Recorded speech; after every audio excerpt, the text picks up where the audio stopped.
still, we will be watching Magnus Carlsen, who is playing on board 1 against Liren. A check on b4 line, the same line Karyakin was playing against. Whom it was? I don't remember. Karyakin gave this check on b4. Remember, he made the draw. I think once again against Liren. Was it the same? So. Yeah, it feels like it was the same player, Liren, to make a. Yeah, to play this c5, bishop b2, exactly the same line. I have a feeling like they already played each other this position. Yeah, so that's the first deviation from a previous game where Karyakin has played knight c6 against Liren. Magnus goes for knight to d7. a3, bishop has to take on d2, and knight takes on d2, opening the diagonal for a bishop on g2, so that the pawn on d5 is still pinned. Magnus quickly takes on d4.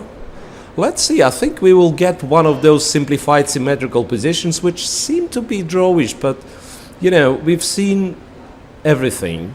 We've seen, well, if you just think the position Magnus won against Mamedyarov, right, when it was clear he was slightly worse, but I mean, if anything it could have been a draw, but no one could imagine that this position is possible to lose with white.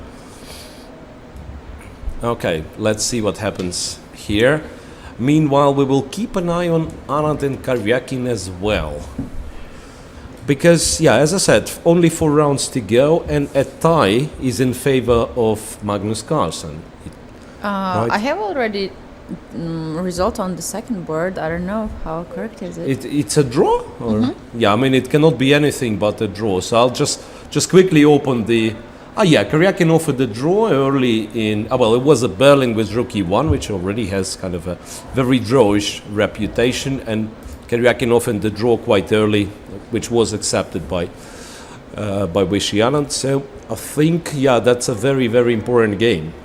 Yeah, if Magnus wins, he becomes a sole leader with 3 rounds to go. So... Queen e7 was played and white went rook c1. Magnus fell below on the clock quite a bit, almost a minute difference for him and Liren. And still the situation is not very comfortable for Magnus Carlsen because his bishop on b7 is still not protected, therefore he cannot solve the tension in the center. He can never take on c4, that's the problem. Well, on the other hand, it's not obvious how white is planning to continue. Is there moves like e4? Not really. Not really. Well, white also has some, you know, queen b3. Yeah, that's what I wanted to say, that white wants to move the queen. But after queen b3, dc4 is actually possible. dc4 is possible, which Magnus immediately plays. Bishop takes g2, king takes g2. Still a bit more space, a bit more pleasant position for white. I mean, at least it looks like. Any results somewhere? Not really. Not really, maybe... Not even... No, so that was only one game, yes? It looks like it was only one very quick game. Karyakin and Anand make it... Oh, well, some pins. e5, queen e6... The knight on c4 is no longer safe. Now the feeling is like you play a move like h6 maybe. Because already some, you know, some back rank threats. Already some back rank threats. Knight to f8 played by Magnus Carlsen, using the fact that white cannot take on e5. Or he can. Well, rook takes, rook takes. Can't bishop just take on e5? Well, b5? And then b5 happens, yeah. b5 happens, and what's important after bishop f6, black has b takes c4. Yeah, with a tempo. Queen goes to f3, rook to c8. Once again, e5 pawn is a taboo. And it feels really awkward to move the knight back. Well, I think Magnus managed to equalize.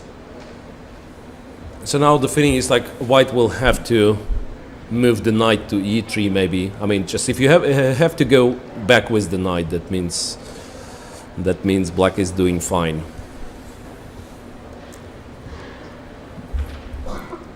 Still no move from Liren, and they're almost equal on the clock, so exchange of rooks happens. e4, queen goes to f4, queen a2.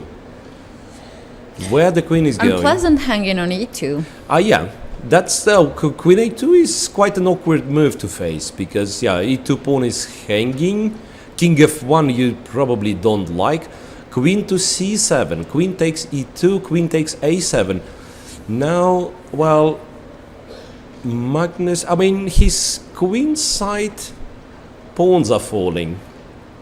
He has, you know what, he has knight d5 if he wants a draw. Knight d5, when knight takes its perpetual check from f3, d1, and in case of king h3 from h5. But he's looking for more, I believe, h5.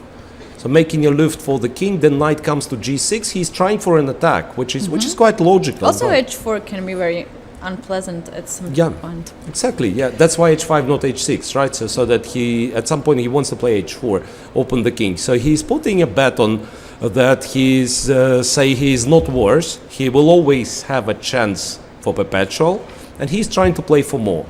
And now everything will be decided on last seconds, right? It's 40, well, almost equal time. And after some consideration, Liren decided to take the pawn on b6, h4.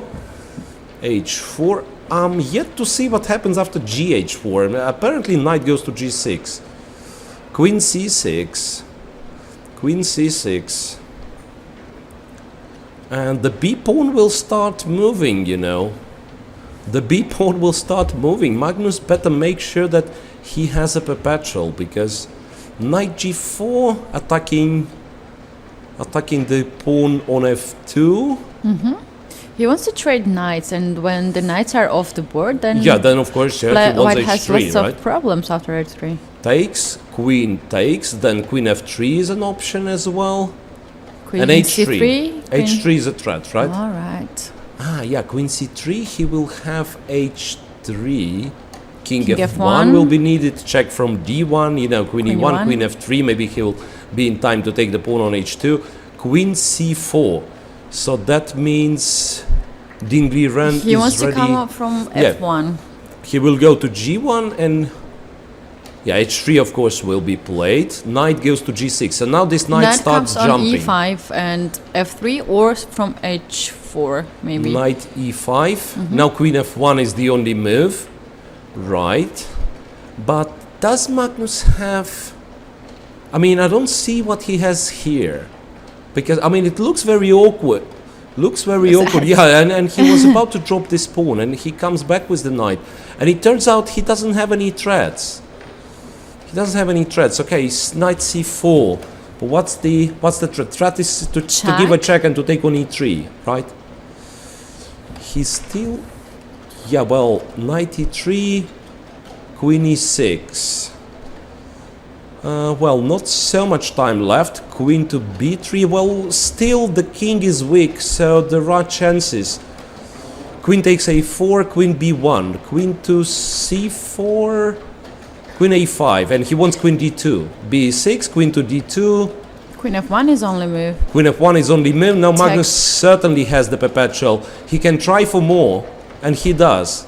Queen c5, so queen f2 is met with e3. He might be winning in this one as well. It's e2 and e1 cannot stop. E2, and now he can take. Next move being queen b... queen b1 is tricky. It is a draw, interestingly enough. If the queens are swapped, it is a draw. No, queen e4 is, of course, convincing move. Now, no doubt Magnus is winning objectively, so he decides to simplify the position. Takes the pawn on h2. Now some threats of perpetual check. Well, I'm not sure about Magnus's decision to simplify, to be honest. Not sure at all. A check given. Now king g3, a check, king h4, and white will be... h2. And how about perpetual check? There is no check. No, because e4 square is taken by g2. There is no check on e4. Well, what a game.